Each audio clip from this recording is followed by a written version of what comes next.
Welcome to Relationships Through the Looking Glass. While here in Wonderland, we're going to discuss topics and share stories to help clear up distorted views of relationships. We provide a safe place for balance and honest conversation. While each episode can help all who listen, the focus will be on the community of color. So sit back, relax, and enjoy the conversation. Hey everybody, welcome back to episode 17 of Relationships Through the Looking Glass. This happens to be our last episode of season 3.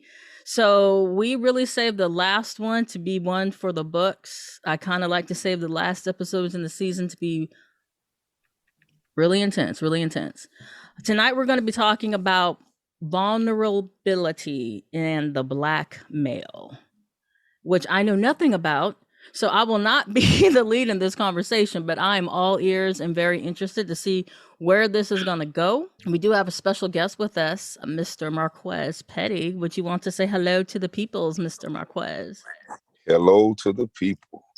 Yes, we have another voice, another man voice on the podcast tonight. I'm about to hand it over to Marcus because he's going to be flying this plane tonight. I'm excited to get things going. And yeah, it's on you, dude. It's all you. So tonight we're going to be talking about vulnerability in the Black man. So definition of vulnerability, the quality or state of being exposed to the possibility of being attacked or harmed either physically or emotionally. So we kind of looking at, through the perspective of a Black man, what it is, vulnerability through us being Black and being males. So let's start out with Marquez. What did it mean for you, vulnerability in a Black man? What did that look like to you? What does it mean to be vulnerable? I'm assuming that is the question, right? That's the question, yes, sir. Okay, I might have made that question, but okay, I think being vulnerable is really just letting your guard down. I know for me personally, it's one of them definitions you can't just define. It has to be more personalized. I feel that, I'm most vulnerable when there's a level of connection. Trust definitely is in the mix with that. But, it's a sense of comfort that's given by that person or individual that you can become vulnerable to. The bad side of it is that when that person breaks that disconnect, what does that vulnerability look like at that point? And how does it shape you in the next situation of trying to be vulnerable?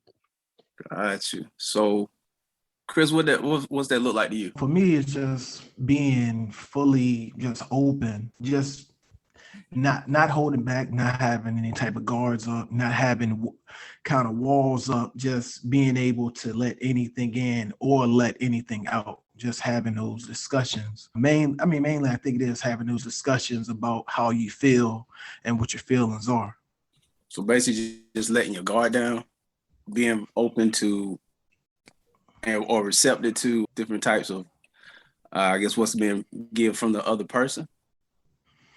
Yeah, and just mainly being receptive to different things, and then also being willing to let people know,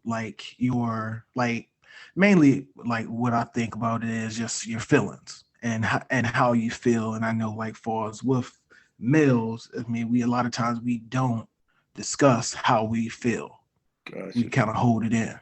Okay. Let me get the ladies' perspective on what their definition of vulnerability are before we just dig into it. Keisha. My definition of vulnerability is just being tender. And I often use that term when you're just extra sensitive, your walls are down, you're willing to communicate thoughts and feelings that normally you wouldn't share with someone. Mm-hmm. That would be my definition of it. Sarah? My definition is giving somebody all the tools, resources, and knowledge to destroy you and trusting that they won't. That's deep. So basically just giving tools to someone and hoping that they don't mess it up? And just everything. You're literally giving yourself to this person in hopes that they don't destroy you. That's vulnerability to me. Damn, that sounds like you need to be on the couch. But listen, I want to impart this right here too. You know what? I was about to say something, but this is not my night tonight, so I'm gonna pull it back. Michelle, that's what I'm saying. That's what I'm saying. Pull it back. Hey, listen, Michelle. But that's your one. That's your one. That's your one. I need you to be vulnerable to this conversation, okay?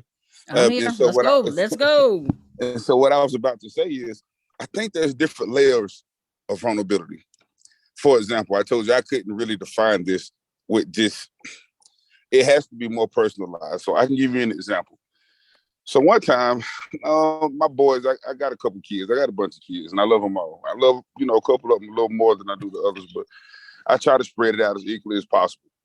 But when my two youngest were in elementary school, they had a problem with missing the bus, or either the bus would come late. And one day, I was off to work. My son called me, said he missed the bus. He texted me, so like I'm on his tail. When I tell you, I gave him a verbal lashing via text. And then my homeboy who lived around the corner, he ended up texting me and say, hey, the bus late. I picked up Zach from the bus stop, and I went ahead and dropped him off for you. Just want to let you know. So at that point in time, about an hour went by. When I tell you I was convicted on a whole nother different level, because I was thinking about a couple of things. How did I impact my child by jumping on his tail like that before school, but then how wrong I was? And so I'm telling you, like, I'm in the office, and like, oh, here's a vulnerable moment. Like, I'm sobbing. Like, I'm 6'6", 350 plus. If you want to describe masculinity, I would like to describe that as myself. But like, I'm sobbing. I'm really, really sobbing. And I had to text my son and tell him, hey man, listen, Daddy makes mistakes. I messed up this morning. You were right. I was pressed for time and I didn't listen and I jumped on you. And man, he texted me back and said simply, Dad, it's okay. Everybody make mistakes. I love you. When I tell you, that broke me down even more. So I had to be vulnerable in that moment to let my son know, hey, I muffed this up, man. I got to make this right. So I think, to be vulnerable has a couple different layers, and it can be defined several different ways. But I think when we think about vulnerability, we think more to relationships. And that's still a relationship with my son. But I think we're thinking about a relationship with another person, or we equate it always to love. Yeah, so like with that situation, you was talking about the vulnerability that you had, with your son when you going through that, when you had to actually just own up to what you misunderstood. So as a Black male, is that like, I don't think that's like totally normal for most Black men to be vulnerable like that. Chris, do you agree or disagree with that? No, I do agree with it. I agree with it. I think now times are changing, because I know, like, hearing that story, and then I know I've got a few stories with situations I've had with my son, and then my homeboys. Like, I'll see or hear different things, like how they deal with their son, and then when I think about how my dad, like different situations with him and I, or my friends and their dads growing up. And I can see that is changing for us with the next generation being more vulnerable with their kids and with their sons, just letting them know how to express themselves and expressing themselves the right way, instead of just going to just being the person that's kind of always being the disciplinarian and yelling and being hard on them. So I think times are changing, which that's a good thing. Which it is, but I guess being vulnerable, I guess times where we were raised as Black men, we just basically were taught, don't cry, look a man in the eye, shake your hand, say it with your chest, things of that nature. And then like when today's, as a new man, I commend Mr. Petty on, on his story, how he's vulnerable in that way with his children, which is, I commend him for that. But, sometimes as men, we're raised to be hard, especially as Black men, because what we've been through or endured, and sometimes in different generations. And then we learn from that generation before us, in a way to be. So we have to change.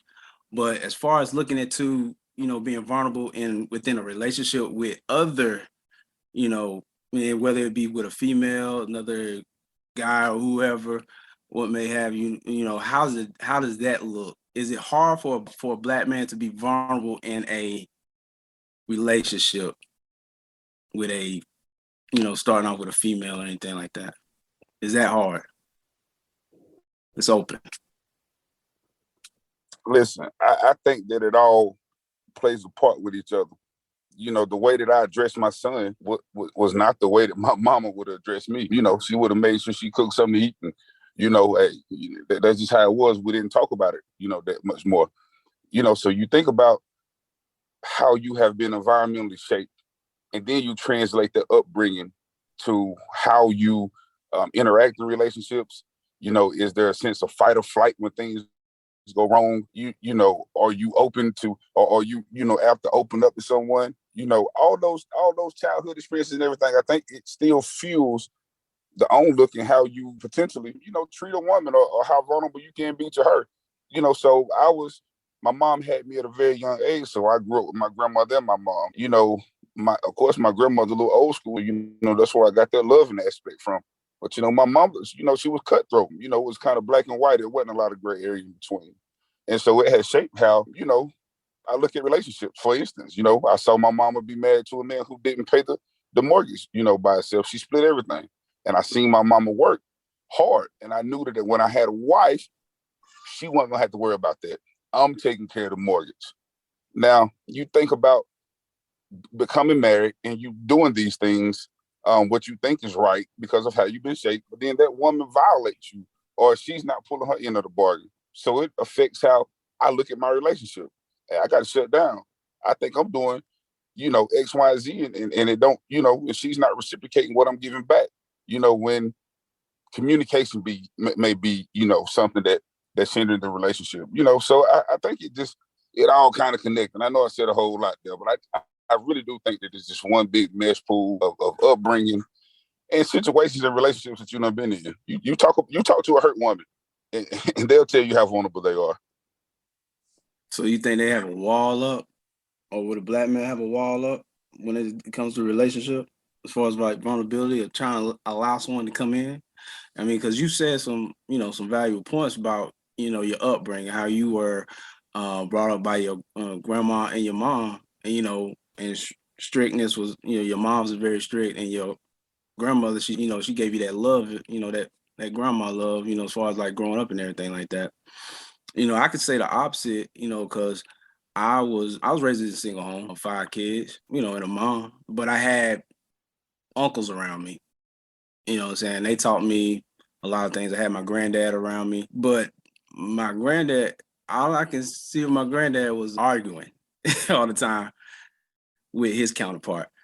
And then I never seen like my uncles or anybody really interact with females, unless it was on, just day-to-day basis, you know what I'm saying? So it was, they never taught me anything. Everything I pretty much learned on my own.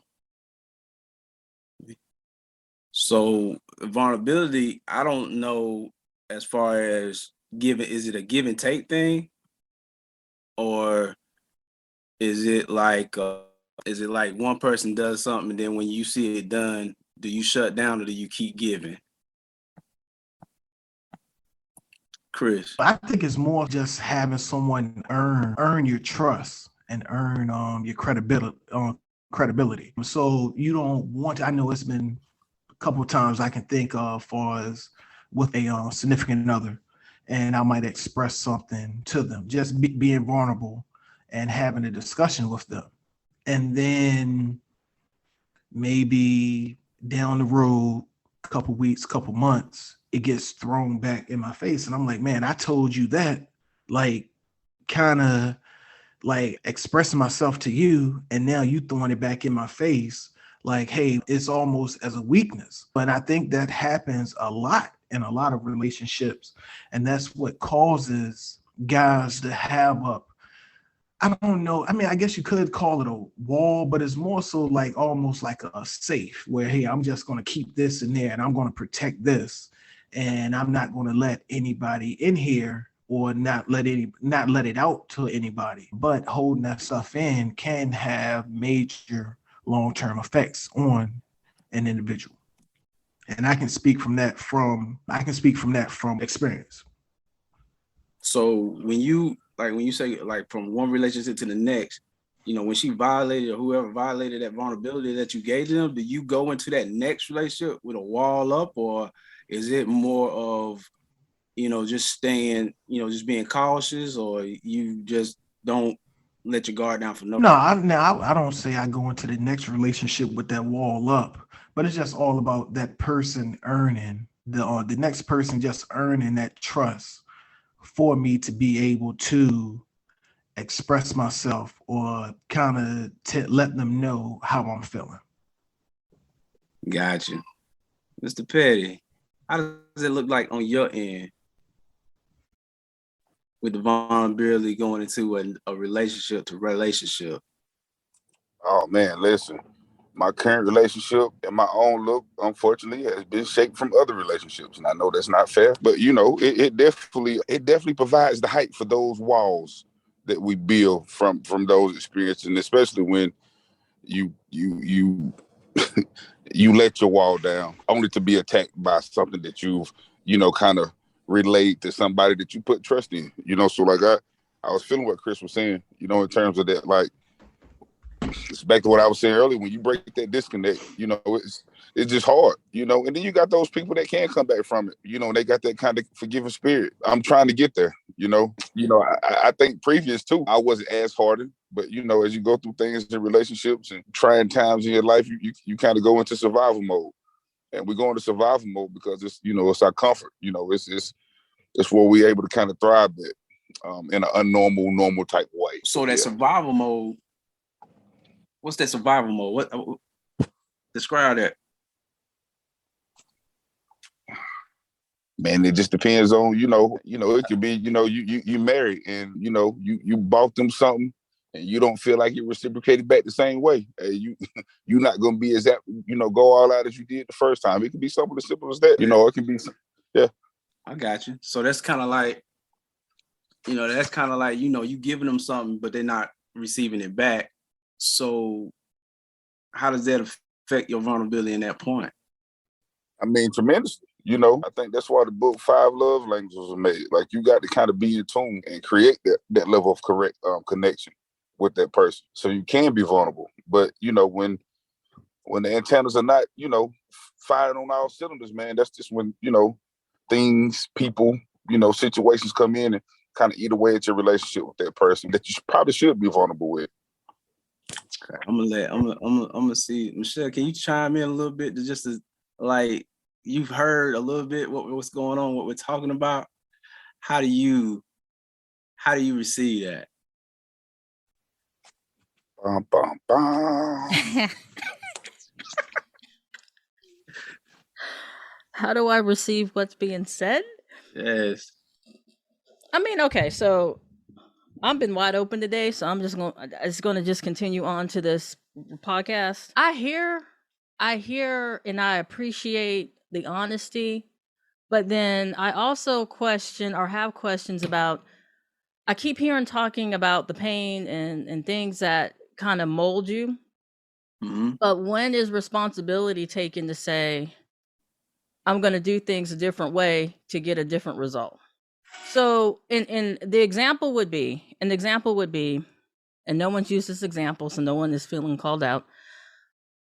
We just did a podcast that's going to be released Sunday. So by the time this comes out, it's already going to be released. And it's talking about the disappearing Black father and how the relationships as a child form relationships as an adult. Relationships as a child will form how you interact in an intimate partner relationship, right? So when do you say, okay, I understand that these behaviors or these circumstances have molded me, but I want a different result, so I'm going to act differently, so I'm going to do things differently, and just like, okay, if you have somebody that isn't treating you right, why do you stay with them? If you have somebody who keeps throwing stuff back in your face, why do you stay? And that's something I'm throwing to you guys because it's something that females hear all the freaking time. And I'm hearing the same type of examples you all are saying.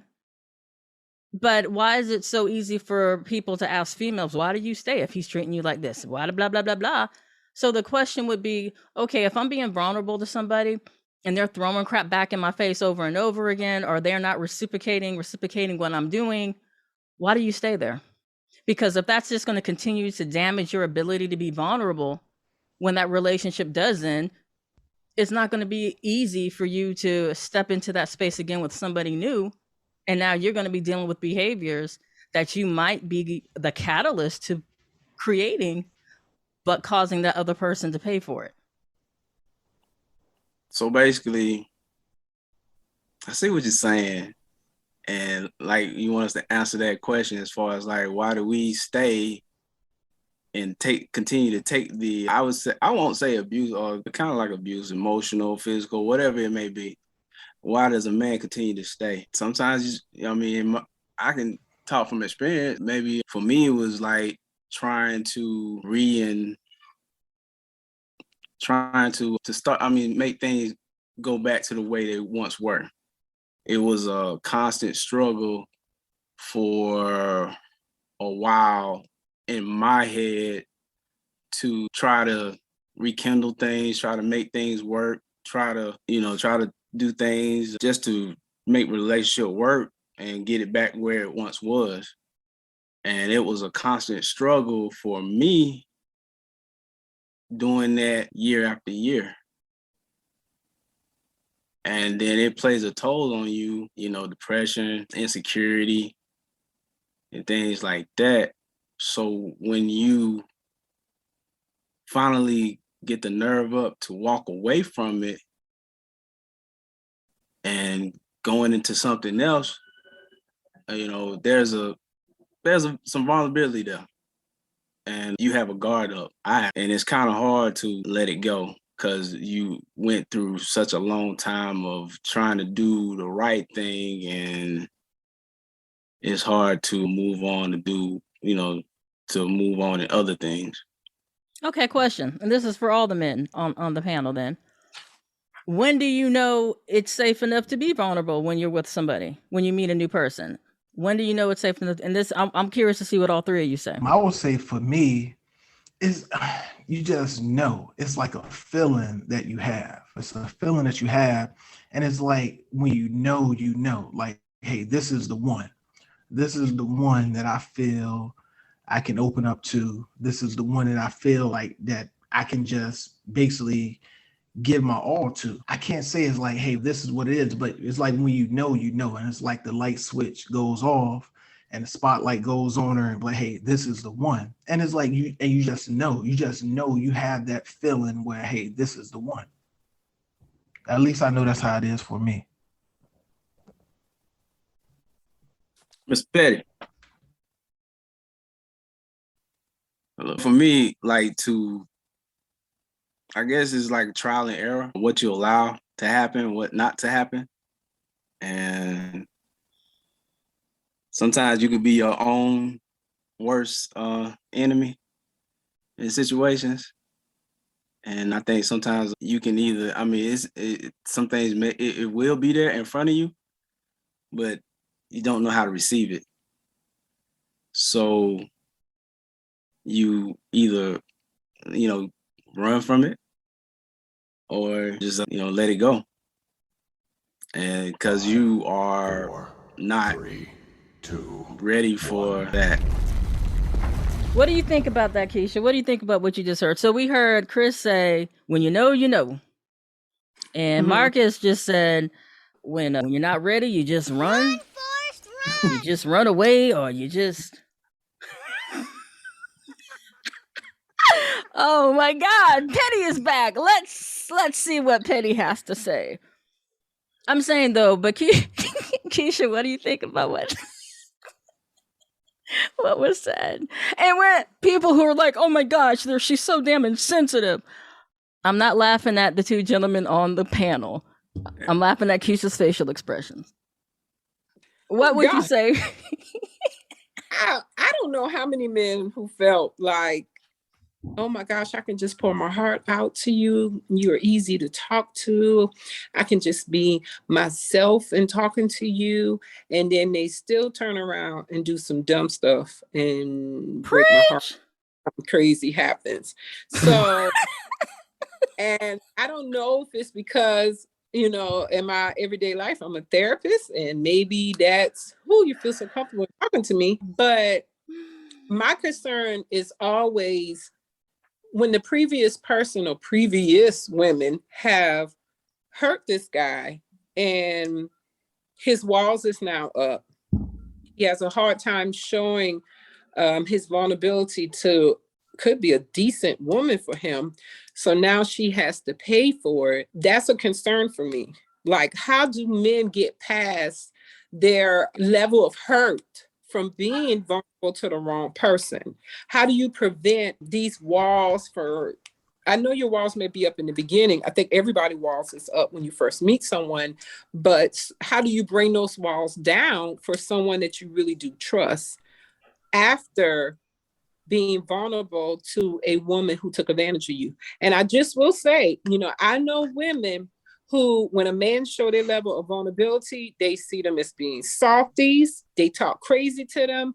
And it's crazy. It's unfortunate because the men who encounter that level of emotional abuse, they stick around longer.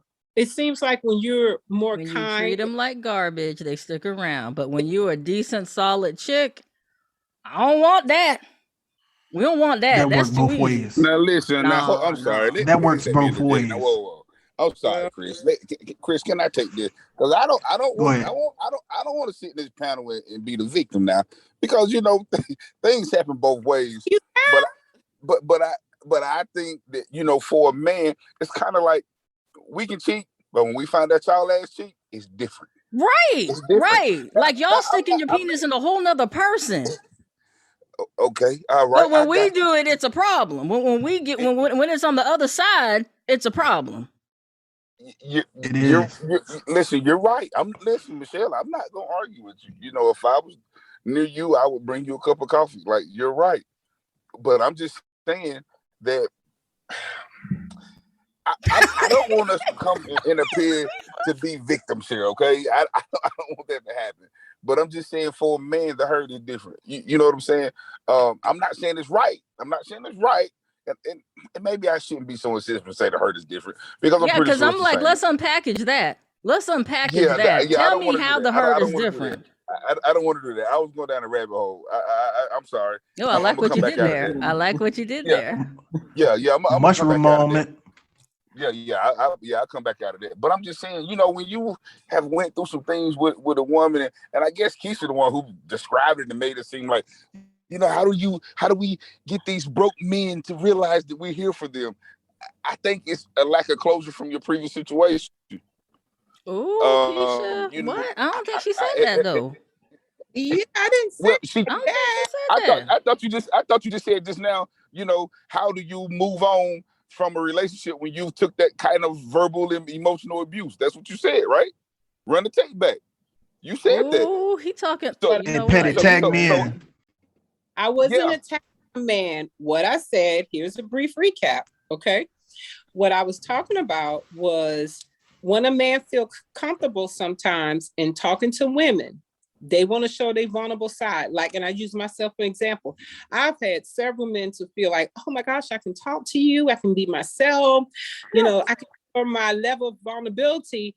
And then they still turn around and do something to break my heart. So my thing is, you can't just look at that as I can talk to this person, so now I can just do this or do that. You have men who've been in relationship with women and have encountered that level of emotional abuse. You stuck around for so long with this person. When you finally leave them, you may come in contact with a decent woman, but you still got your walls up. So what happens then? How do you move past that? So that woman will not, suffer from you and your lack of vulnerability and, letting your walls down. Garbage behavior. How do you stop that? Those trauma bonds. Trauma bonds. Right. All right, hold on. Now I will say this, and I know this is going to sound crazy. Bring it, Chris. But I know I know one of the questions you asked was like, hey, why would a guy stay with a woman that's going through this stuff? And it's loyalty. And it's loyalty because as guys, when you found, hey, this is the one, This is the one. This is the only. This is like the one. So you want to make it work with this one so bad. You are willing to, I don't want to say suffer, but you're willing to like kind of go through those rough times because, hey, that's the one. That's the one that you're loyal to that person. Then like, okay, it finally gets to the point, hey, that doesn't work. And then you move on and then you go to the next one and it could be a good woman. It could be a good woman, but as a guy, you still like, hey, that's the one. That's my one. That's the one I wanted. That's the one I chose. And that's where like the different things happen. Like you said, Keisha, like they can talk to you over it and have those feelings. But no, let me tell you something about guys. Get over it. Hold on. She might have been your one, but you wasn't hers. Yeah, hold on. Yeah, see, but let me tell you something about guys. We pick our like sports teams when we're 7, 8 years old, and we pick this team and we stick with the same football, basketball, baseball team, whoever. We stick with them for the rest of our lives. So that's why I say guys are loyal when you pick that one, and this is the one for you. And it's the same thing. And I know it sounds weird to compare a woman in a relationship to a sports team, but that's how it is. I'm telling you, that's what it is. That's what it is. Hold up. So what you're saying is there's going to be nobody ever. So you've picked your one. You picked your one. So no one behind that person will ever match that individual or supersede, because that sounds odd to me. No, I don't. Listen, I appreciate Chris. Chris, I appreciate what you said, man. And sometimes you got that. Listen, listen, Chris. I like him. He's a good brother. What I'm trying to tell you, but so you end up jumping to something else, and you're not quite ready. You haven't finished that closure. But this person that you vibing with, we know the honeymoon stages. They're gonna be a listening ear. They don't really know all your stuff. You know what I'm saying? And then you might get into a situation with a woman who want to move too fast, and you ain't really quite finished licking that womb over here. You know, it just goes to men when folks cheat. It's not even men. When folks cheat, they're getting something out of their relationship that they're not receiving from the person they're supposed to be connected to. I just believe that. That's what I believe.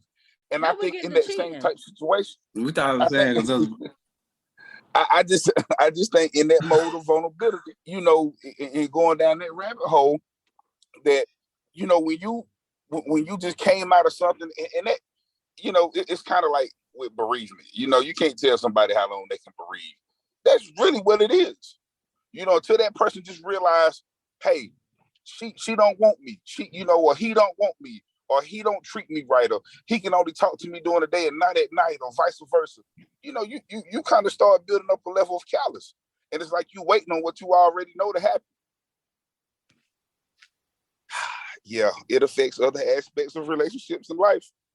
Hence messing up that level of vulnerability that you're gonna have moving forward. And then everything that you get out of that one person that you're seeing, like Keisha was saying, oh man, you can talk to me, and oh, you're a great person.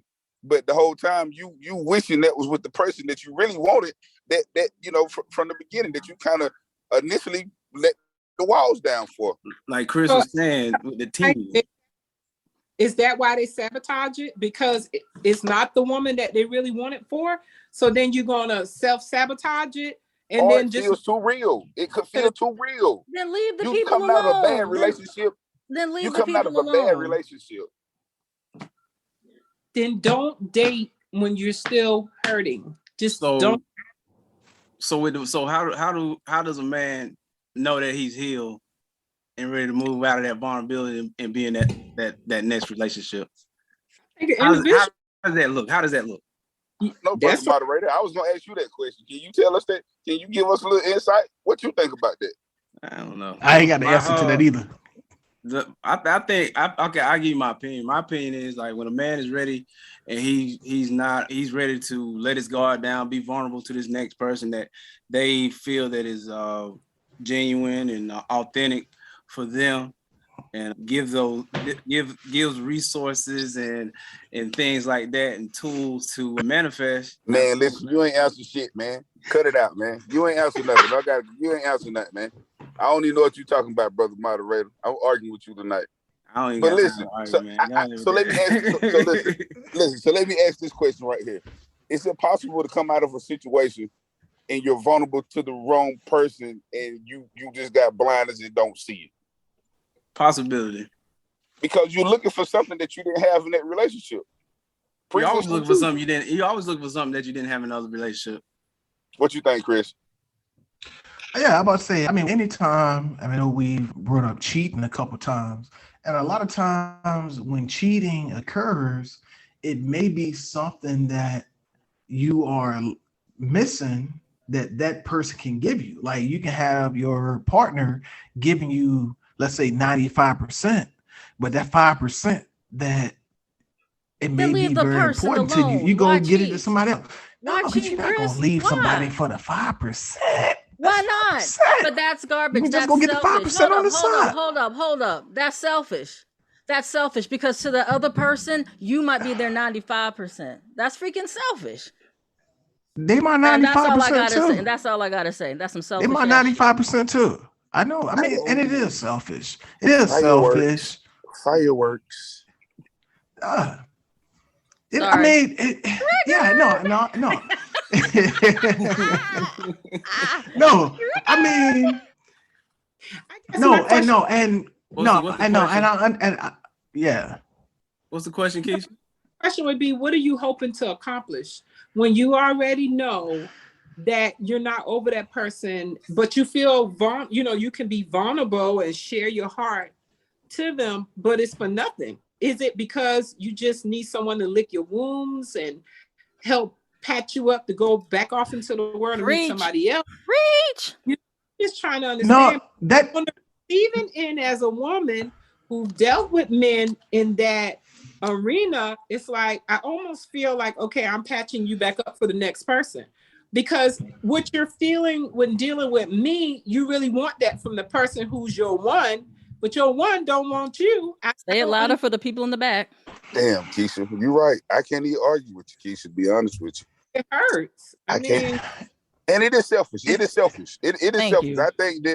I think that both Chris and Brother Moderate, I think they would agree that it is wrong. But Keisha, you're a therapist. We in the human service field. Hurt people. And even if it's not intentional, you're just relaying the behaviors that's been exhibited. I'm you know so what I'm sick saying? of that saying. That's such a damn cop out.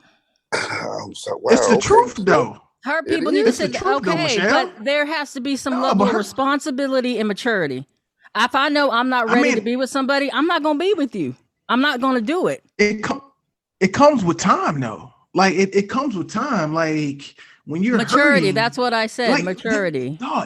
But there's no time frame on that, Michelle. You can't say Right, like, but okay, there isn't. I'm gonna give All you a I'm week saying and you need to get is, over it. I'm gonna give you all 3 I'm days. saying is there has to be a level of wanting to do that. What you just said is I'm not gonna leave somebody for that missing 5%, but you still would cheat on somebody because you're gonna get 5% from somebody else. You have an awareness of this because you just said it. So you're aware of this. So with maturity comes change, correct? That's correct. Because No, if you do something to the absolutely, wrong chick, absolutely. you might end up in the wrong situation. And right. you don't want to have people catching cases. I'm Period. just saying. Oh, wait a minute. Hold it. I don't like the way y'all doing it now. Like, y'all got me scared. Y'all straight, straight pity patting off each other. Hey. I mean, it's like what Quez said. He said, I mean, I'm not gonna do the cop out. Hurt people. It's just like Michelle. When you have to have some level of maturity to know when you're ready and when you're not ready, and to be willing to admit those things when it comes to being in a relationship, whether to start it or not to start it, because you don't want to be the person that hurts that person in that relationship. So I know Keisha asked, like, what does it look like with a black man that's been healed of being able to be? What does that look like, Chris? What does that look like? I would say it looks like when that man is able to talk about their past. When they're able to talk about, hey, this is my story. this is what's happened to me. This is where I've come from.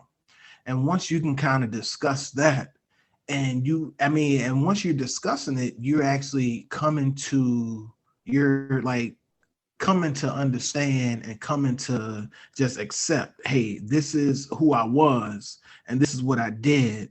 And I want to be a better person. And you discuss those things. And then also you kind of discuss how you're going to be a better person.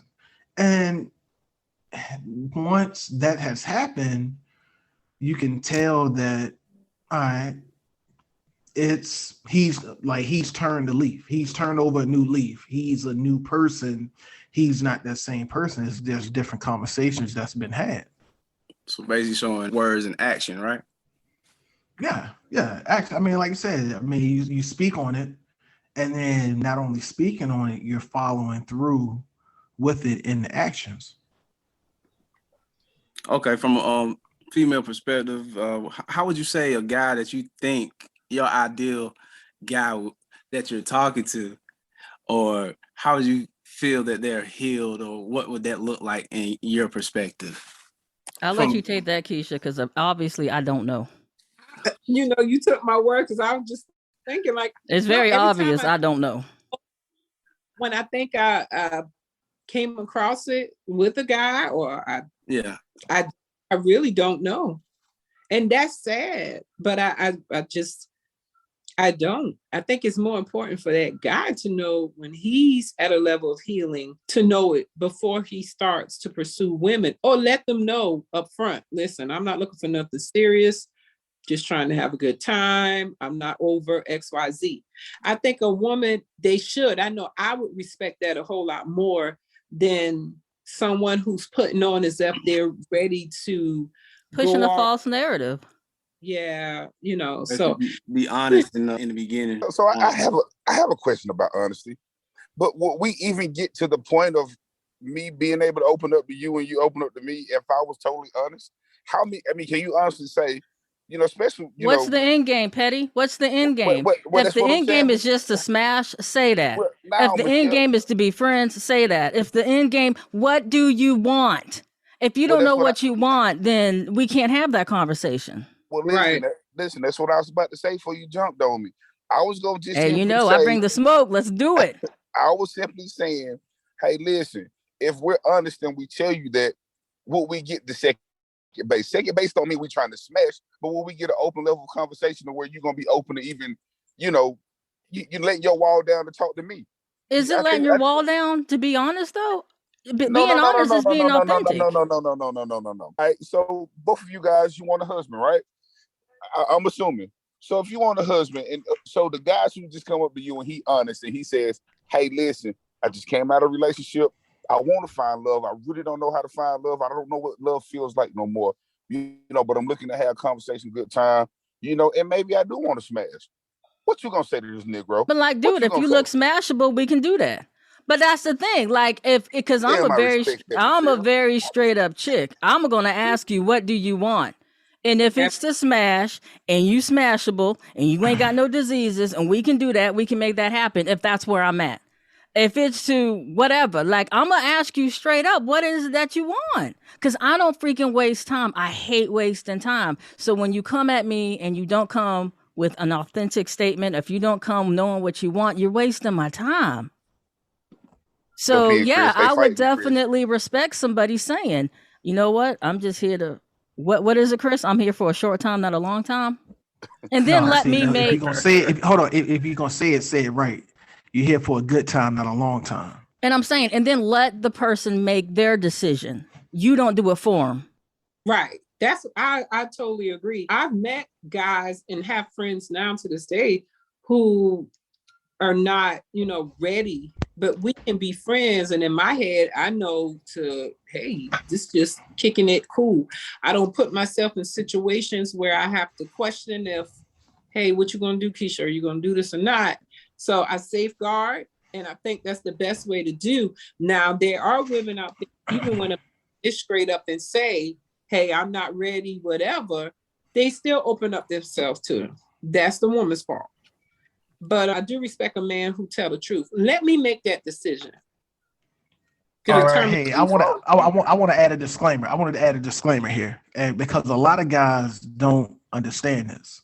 And now I was told this when I was in like my early 20s, but a lot of guys don't realize this. If you are upfront with your intentions with a woman, if you tell a woman, "Hey, I'm just trying to smash," and you let her decide, let her decide if that's what she wants, because a lot of times that may be what she's feeling at that time. Just be upfront. Don't try to like put on a front and put on a dog and pony show like, hey, you want a relationship and you want to do this and want to do that, and you taking her out and you wine and dining her when all you want to do is smash.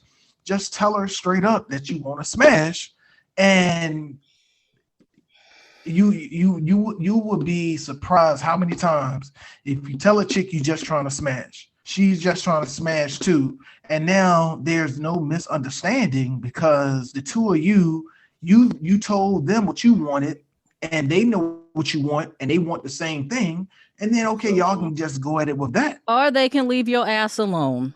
But at That's least it. no one's wasted Yeah. time. Always give the woman the wasted option. time. So question. Is it fair to say that you can just say we want to smash? So I'm not coming across saying I'm sitting up here lying away and I'm just trying to smash, or I'm just trying to, get some type of end game. But even if you run across a situation where, you got a smashable individual and y'all have said agreement, you cannot be intimate with somebody but so long without some level of feelings getting involved. I Then don't discuss care. it then. Then have the discussion. But see, there lies the problem. There lies the problem. Then the initial agreement becomes different when one person is not ready for what the other person wants. I'm not saying that's a reason not to be honest up front. I'm just saying that it's a trap regardless of how you go with it. But it's a trap regardless. But come on. But one, it's two people making the decision, not just one. That's true. That's true. That's true. As we're coming to an end in our hour for this podcast, this very lively conversation that we've been having, I would want to ask, go around to each and every one to be like, what would your advice be for these guys that's, with dealing with vulnerability? For me, I would say, just, be able to, be real with yourself, be able to heal from the process and move on and be upfront. Chris, what's your advice?